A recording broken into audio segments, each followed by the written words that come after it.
அனைவருக்கும் வணக்கம்.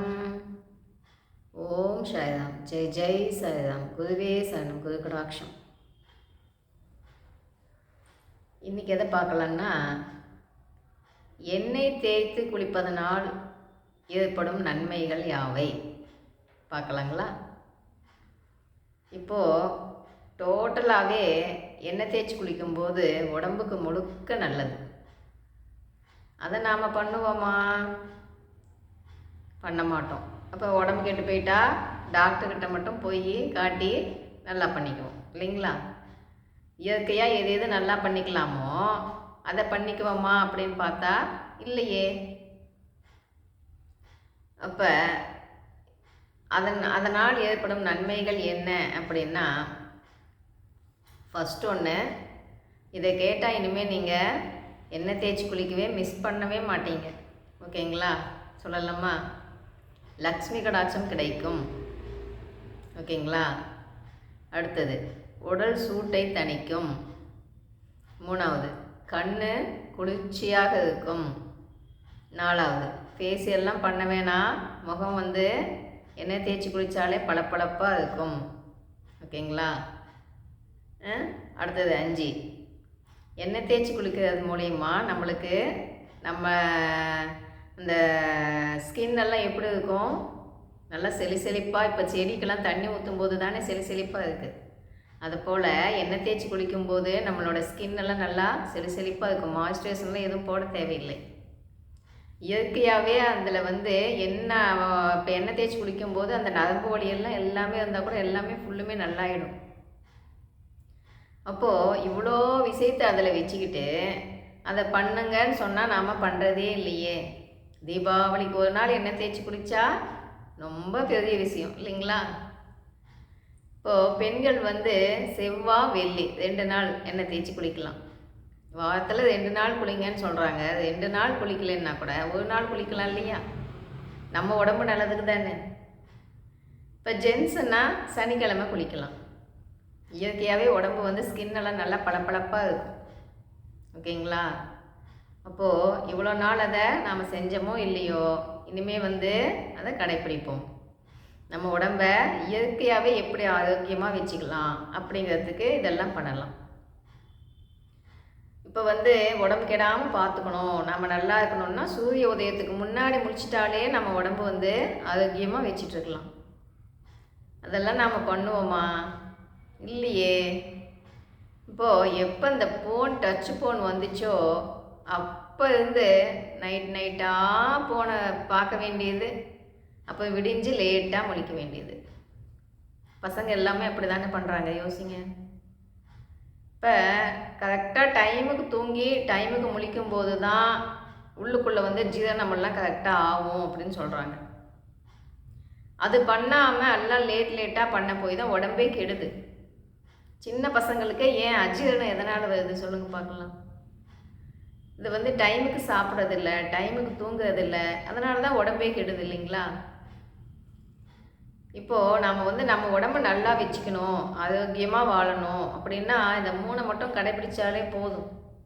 என்னென்னா, பசிச்சாதான் சாப்பிடணும், தண்ணி தாகம் எடுத்தாதான் குடிக்கணும், தூக்கம் வந்தால் தான் தூங்கணும். இது 3மே ஃபாலோ பண்ணாலே நாம் எப்பயுமே நல்லா ஆக்டிவாக நல்லா இருக்கலாம். நாம் என்ன பண்ணுறோம்? ஒரு நாளைக்கு 2 தடவை சாப்பிட்டாலே போதும். நாம் என்ன பண்ணுவோம்? பசித்தாலும் பசிக்கலைன்னாலும் ஒரு நாளைக்கு 3 வாட்டி சாப்பிட்டு பழகிட்டோமா, அப்படியே சாப்பிட சொல்லுது இல்லைங்களா? இப்போது நம்ம சாப்பிடாமல் இருக்கும்போது என்ன ஆகும்னா, நம்ம உடம்புல சக்தி அதிகமாக இருக்கும். சாப்பிட்டுட்டா என்ன ஆகுதுன்னா, அந்த ஜீரணத்துக்குன்னு உள்ள வேலை நடக்குது இல்லைங்களா? அப்போ கொஞ்சம் நம்மளுக்கு மந்தமாக ஆகிடும். அப்போ நம்மளுக்கு ஃபுல்லாக எனர்ஜி எப்போ ரிசீவ் ஆகுது அப்படின்னா, வயிறு காலியாக இருக்கும்போது மட்டும்தான் ரிசீவ் ஆகுது. சரிங்களா? அப்போது பசிச்சா மட்டும்தான் சாப்பிடணும். அப்போ தான் உடம்பு ஆக்டிவாக இருக்கும். இப்போது சக்கராஸ் ஹீலிங் அப்படின்னு சொல்கிறாங்க இல்லைங்களா? அந்த சக்கராஸ் ஹீலிங் எதுக்காக பண்ணுறாங்க? சக்கராஸ்னால் என்ன? நம்ம உடம்புல நிறைய சக்கராஸ் இருக்குது. அதில் ரொம்ப முக்கியமானது எதுன்னா இந்த 7 சக்கராஸ். எது? மூலாதாரம், சுவாதிஷ்டானம், மணிப்பூரகம், அநாகதம், விஷுப்தி, ஆக்ஞா, சகஸ்ரம் அப்படின்னு 7 சக்கராஸ் இருக்குது இல்லைங்களா? அப்போது நாம் இந்த பயிற்சி பண்ணும்போது சக்கராஸ் ஹீலிங்னா என்னென்னா, மூச்சை இழுத்து இழுத்து ஃபஸ்ட்டு மூச்சு நல்லா இழுக்கணும், இழுத்து அடி வயிற்றில் நிப்பாட்டணும். நிப்பாட்டி எவ்வளோ நேரம் நிப்பாட்ட முடியுதோ நிப்பாட்டி மெதுவாக விடணும். சரிங்களா? அதே போல் திரும்ப அது எத்தனை வாட்டி பண்ணலான்னா அந்த 30 கவுண்ட்ஸ் முடிக்கும் நிப்பாட்டலாம். மூச்சு நல்லா இழுக்கணும், நிமிர்ந்து உட்காந்துட்டு செய்யணும். மூச்சு நல்லா இழுத்து அடி வயிற்றில் நிப்பாட்டி 30 கவுண்ட்ஸ் என்ற முடிக்கும் நிப்பாட்டிட்டு முடிஞ்ச அளவுக்கு நிப்பாட்டலாம். நிப்பாட்டிட்டு மெதுவாக விடணும். அதை போல் 11 வாட்டி செய்யணும். சரிங்களா?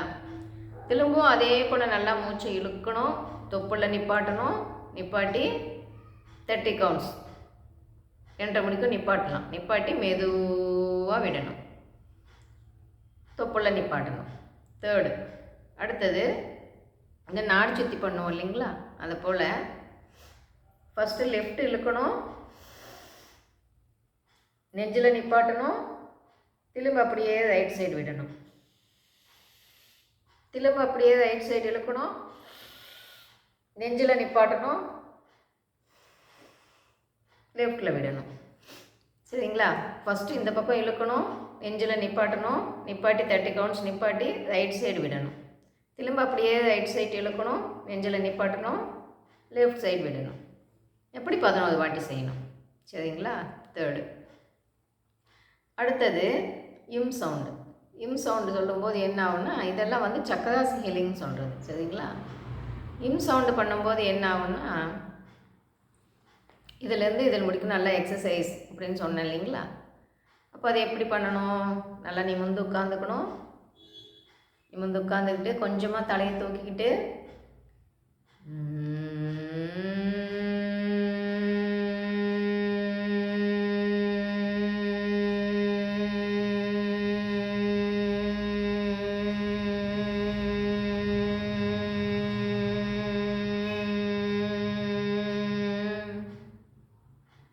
இது போல் பண்ணணும். இது பண்ணும்போது உங்கள் கவனமெல்லாம் தொண்டையில் வச்சுக்கணும். தொண்டையில் வைக்கும்போது என்ன ஆகும்னா, தொண்டையிலேருந்து சவுண்டு அப்படியே உங்களுக்கு ஃபீல் ஆகும். ஓகேங்களா? இது பண்ணும்போது உங்களுக்கு இதிலேருந்து இது முடிக்க எக்ஸசைஸுங்களா என்ன ப்ராப்ளம் இருந்தாலும் நல்லா பண்ணி விட்டுடும். சரிங்களா? அப்போது எதுக்காக இதெல்லாம் பண்ணுறதுன்னு அப்படியே ஃபஸ்ட்டு கொஞ்சம் 5 டைம்ஸ் வந்து மெதுவாக சொல்லிவிட்டு அப்புறம் ஒரு 5 டைம்ஸ் வந்து கொஞ்சம் சத்தமாக சொல்லலாம். சொல்லும்போது அப்படியே சங்கு ஊதுனாப்புல சவுண்டு கேட்கும். பார்த்துக்கோங்க.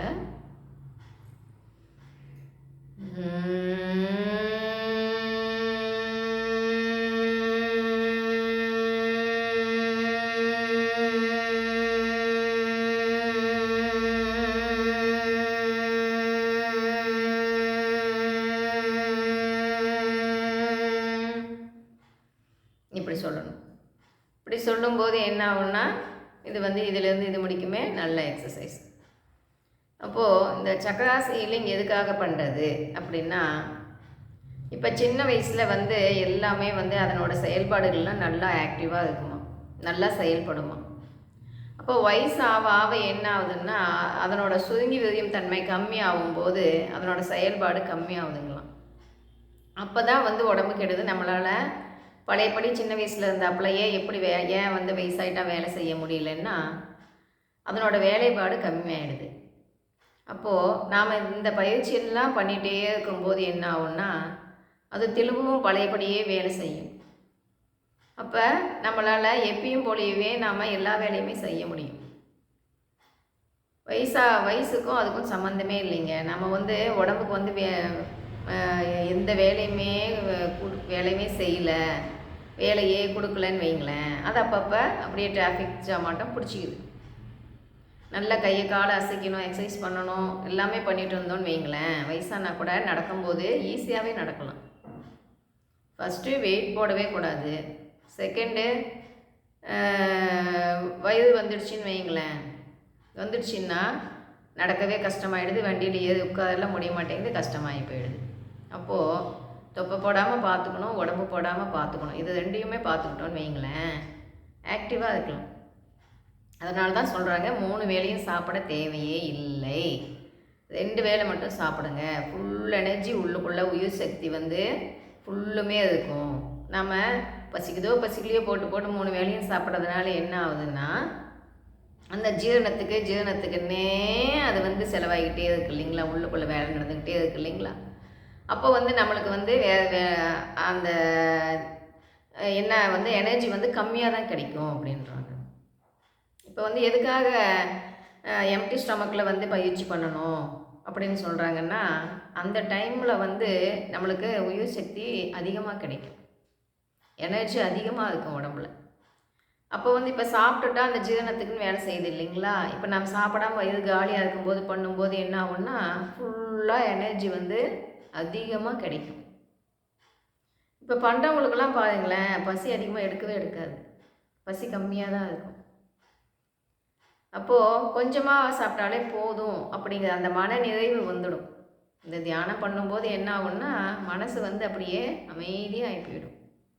மனசு அமைதியாகிடும், அந்த மன நிறைவு வந்துடும், மன நிம்மதி வந்துடும், அந்த தாட்டெல்லாம் கம்மியாயிடும்.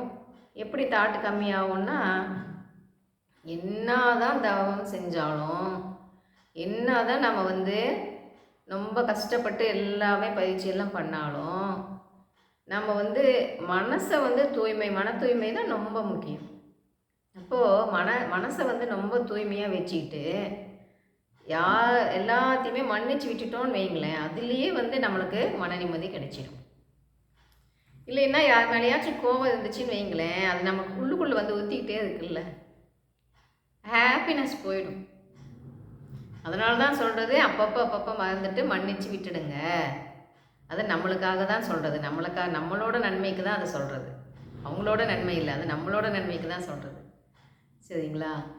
அப்போது தினமுமே வந்து கொஞ்ச நேரமாச்சும் நம்ம உடம்புக்கு மனசுக்குன்னு சொல்லிட்டு நம்ம ஒதுக்கி பயிற்சி பண்ணும்போது மட்டும்தான் மன அமைதி கிடைக்கும். இல்லைன்னா கிடைக்கவே கிடைக்காது. தாட்டு ஓடிக்கிட்டே இருந்துச்சுன்னா கிடைக்காது. அதனால தான் பயிற்சி பண்ணிட்டு உட்காந்துட்டு இருக்கும்போது அப்படியே நம்மளை மறந்து மறந்த நிலையில் உட்காந்துட்ருப்போம். அப்போ தான் என்ன ஆகும்னா, எனர்ஜி வந்து உள்ளுக்குள்ளே ஃபுல்லாக ஃபில் ஆகும். அப்போ தானே ஆட்டோமேட்டிக்காகவே வந்து எனர்ஜி வந்துடும். இப்போ எண்ணெய் தேய்ச்சி குளித்தா என்ன ஆகும்? ஃபேஷியல்லாம் பண்ண தேவையில்லை, முகம் பளபளப்பாக ஆகி போயிடும் இல்லைங்களா? அப்போது எண்ணெய் தேய்ச்சி வாரத்தில் ஒரு நாள் கண்டிப்பாக குளிக்கணும். குளித்தாதான் அந்த ஸ்கின்னுக்கெல்லாம் ரொம்ப நல்லது. அப்போது நம்ம உடம்புக்கு எது நல்லதோ, ஹீட்டு கம்மியாகும் இல்லைங்களா? ஹீட்டு கம்மியாகும், உடம்பு வந்து அதிகமாக சூடும் ஆகக்கூடாது. நம்ம எல்லாத்துக்குமே வேலைக்குன்னு டைம் ஒதுக்குறமே ஒழிய, நம்ம உடம்பை மெயின்டைன் பண்ணுறதுக்குன்னு ஒதுக்குறம்மா? சொல்லுங்கள் பார்க்கலாம். இல்லை அது முக்கியம் தானே. அப்போ உடம்பு கெடுதுன்னா ஏங்க கெடாது? சொல்லுங்கள் பார்க்கலாம். இப்போ நம்மளை நாம் கவனிக்கணும். எதையுமே பண்ணலை அப்படிங்கும்போது எப்படி உடம்பு கெடுமா கெடாதா? அப்போது நம்ம உடம்புக்கும் மனசுக்கும் முக்கியத்துவம் கொடுப்போம். தினமும் பயிற்சி பண்ணுவோம்.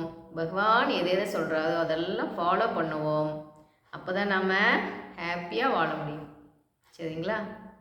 இப்போ நாம் நினச்சதை எப்போ பண்ண முடியும்னா, அந்த அமைதியான மனநிலைக்கு போகும்போது தான் பண்ண முடியும். அப்போ என்ன பண்ணலாம்? அது பண்ணணும் இல்லைங்களா? அப்போ அதுக்காகவாவது நம்ம மனசை நம்ம அமைதிப்படுத்தணுமா இல்லையா? அப்போ நாம் பயிற்சி பண்ணி நம்மளோட தாட்டை கம்மி பண்ணுவோம். வாழ்க்கையில் ஜெயிச்சு காட்டுவோம். சரிங்களா? விடாமுயற்சி வெற்றி கொடுக்கும். வெற்றி நிச்சயம். பாய். கேட்டதுக்கு நன்றி.